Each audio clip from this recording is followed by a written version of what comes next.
No te dejes dominar. Chuck Swindoll relata la historia de un hombre que se despertó muy de madrugada al oír un ruido estrepitoso en el techo. Parecía que alguien estaba disparando una metralleta.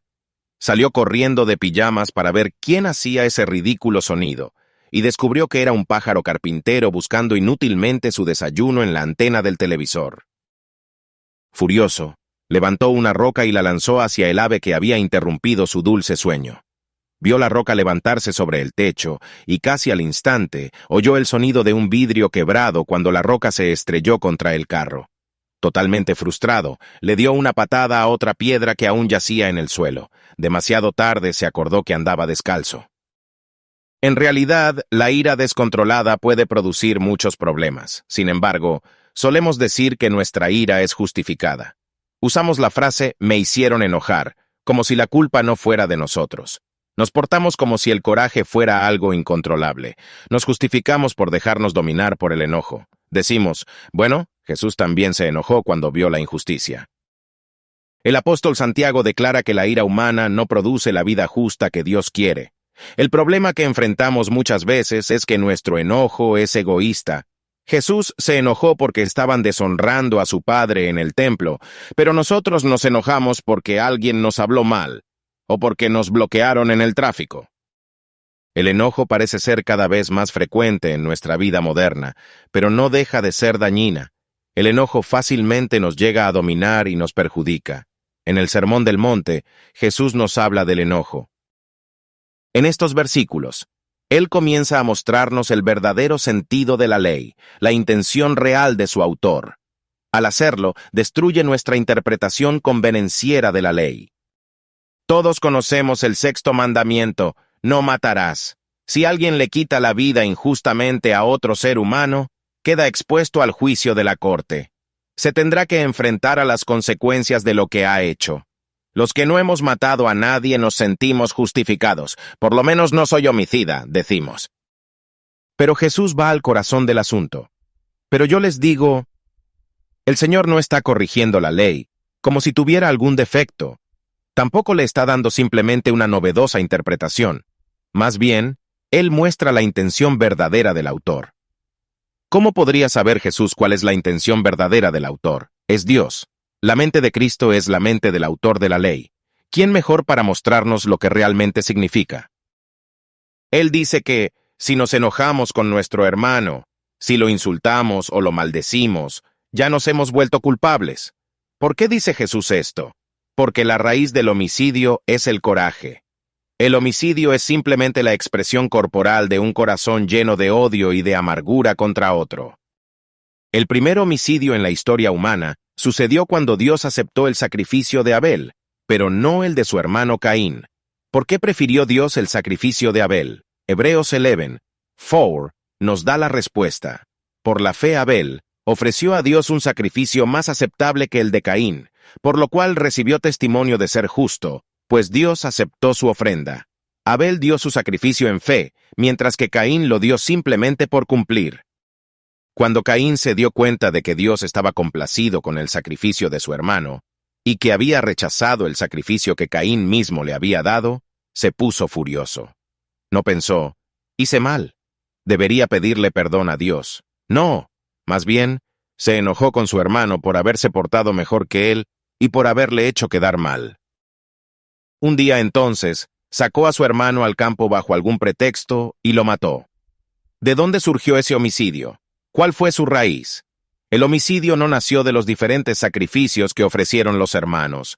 No fue culpa de la piedra que Caín quizás usó para matar a Abel. El homicidio nació del corazón enojado y amargado de Caín. Matar a Abel fue simplemente llevar a la acción lo que ya traía en el corazón. Por esto, Jesús nos dice que debemos tener cuidado con el enojo. No podemos dejar que nos domine. Cuando nace en nuestro corazón, tenemos que examinarnos a nosotros mismos y resolverlo pronto antes de que nos lleve a traspasar los límites. Hay algo más que Jesús dice. El enojo es tan peligroso que también debemos apurarnos para arreglar las cosas cuando hemos hecho enojar a otra persona. No solo tenemos que hacernos responsables de nuestro propio enojo, sino que también debemos hacernos responsables cuando hemos ofendido a otra persona. Esto va completamente en contra de nuestra manera de pensar y por eso nos metemos en tantos problemas. Por una parte, si nos enojamos, nos zafamos de nuestra responsabilidad diciendo, es que me hacen enojar. Por otra parte, si le fallamos a otra persona, decimos, voy a darle tiempo para que se tranquilice. De un modo o del otro, no nos hacemos responsables. Pero Jesús dice, según el verso 23, si estás presentando tu ofrenda en el altar, y allí recuerdas que tu hermano tiene algo contra ti, deja tu ofrenda allí delante del altar. Ve primero y reconcíliate con tu hermano. Dios no se va a complacer con tu ofrenda si se la das sabiendo que has ofendido a tu hermano, que lo has hecho enojar, y no has remediado la situación. Nos cuesta ir a pedir perdón. Recuerdo una ocasión en la que un hermano y yo llegamos a tener unas palabras. En realidad, la culpa fue de los dos, pero yo sentí que él había sido irrazonable. Al día siguiente, para su gran crédito, él vino a mi casa y me pidió disculpas. Aunque yo seguía enojado, después sentí vergüenza porque él fue más noble que yo en tratar de arreglar la situación. ¿A quién te hace falta pedir perdón? ¿A quién le has fallado? ¿A quién has hecho enojar? No te quedes con los brazos cruzados. No lo dejes para después. No pongas pretextos. Busca a la persona hoy para pedir perdón y arreglar las cosas. Dios no se va a complacer hasta que lo hagas. Para hacer hincapié en la importancia de hacer las cosas ya, Jesús nos cuenta una parábola. Nos habla de una denuncia. Imagina que alguien te quiere llevar a corte por algo. ¿No te conviene llegar a un acuerdo con él antes de que las cosas lleguen a mayores? Si pueden llegar a un acuerdo, te saldrá mucho mejor que si fueras a corte. Allí te costará mucho más. Así tiene que ser con el enojo. Nos conviene resolverlo ya, antes de que se convierta en algo más serio. Es cuando te comienzas a enojar que tienes que tomar acción, no cuando el enojo ya te ha cobrado mucho. Tenemos que aprender a conocer nuestro corazón y ponerle rienda. Tenemos que aprender a reconocer cuando nos estamos enojando y saber qué hacer antes de que las cosas se pongan más serias. Sobre todo, tenemos que resolver los asuntos que nos hacen enojar, en lugar de simplemente ignorarlos y permitir que la amargura crezca en nuestro corazón. ¿Cómo puede suceder esto? El apóstol Juan nos da la respuesta. Este es el mensaje que han oído desde el principio, que nos amemos los unos a los otros. No seamos como Caín que, por ser del maligno, asesinó a su hermano. ¿Y por qué lo hizo? Porque sus propias obras eran malas, y las de su hermano justas. Hermanos, no se extrañen si el mundo los odia.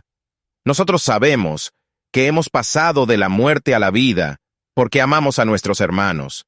El que no ama permanece en la muerte.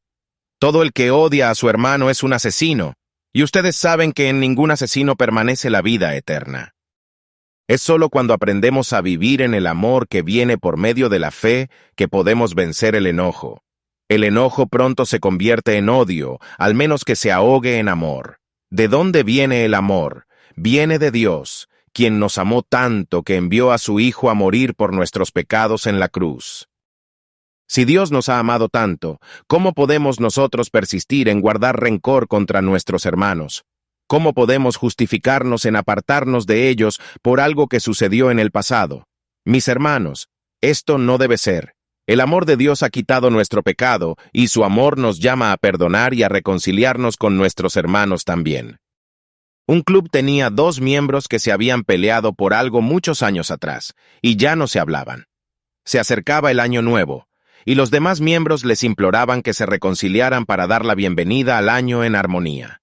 Por fin, uno de ellos cruzó el cuarto y le habló a su enemigo. «Te deseo un feliz año nuevo», le dijo, «pero solo uno». En el mundo, eso se llama reconciliación, pero en la Iglesia de Jesucristo, el amor tiene que ser mucho más profundo. En lugar de dejarnos dominar por el coraje y la amargura, Jesús nos llama a disfrutar su amor y extender ese mismo amor a los demás. ¿Con quién te está llamando Dios a reconciliarte hoy? Que la honra y la gloria sean para Dios. Amén.